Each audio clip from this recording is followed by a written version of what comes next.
Hello everybody, welcome to Voices of Friedreich's Ataxia. Our goal is to raise awareness and funds to cure Friedreich's Ataxia, FA. Today we will talk about the subtle art of conversing with people who have disabilities. By Kendall Harvey. I share my journey with Friedreich's Ataxia, FA, openly, and I know that my sharing, coupled with my highly visible walker, puts a spotlight on my disability. However, I've had some acquaintances who immediately approach me and bring up my disability every time our paths cross, regardless of whether I'm happily making small talk with someone else or interacting with my children. I appreciate how much love, support, and empathy my openness generates for me in the FA community, but having a visible disability isn't an open invitation for relative strangers to constantly start deep discussions about my health. While I believe these people mean well, our interactions tend to put a dark cloud over my day.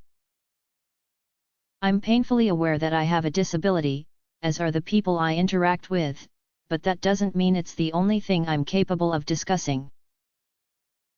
Even though it's often at the front of my mind and my walker is generally the first thing people see when I'm out and about, FA isn't all there is to me.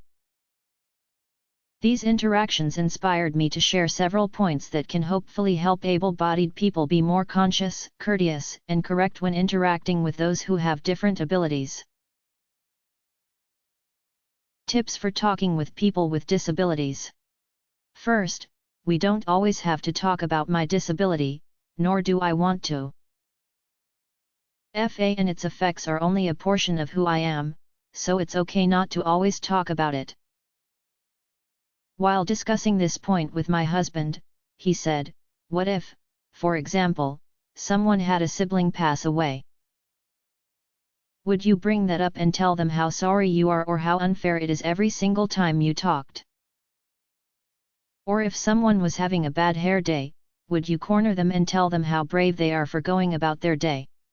I know that these examples aren't equal to living with a degenerative disability, but I think they're still fair points.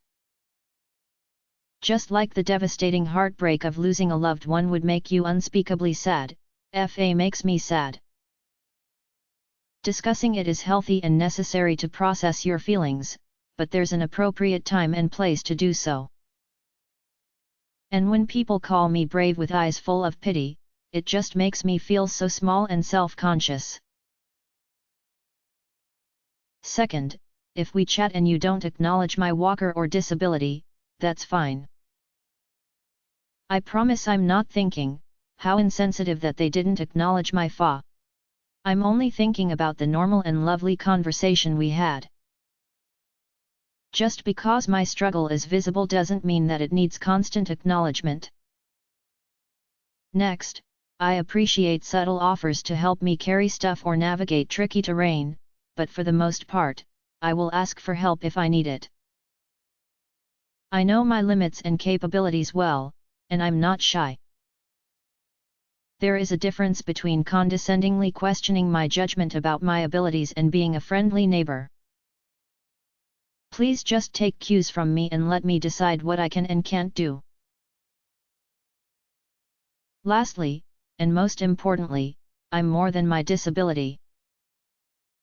There are many more interesting things in my life and topics I enjoy so much more than FA.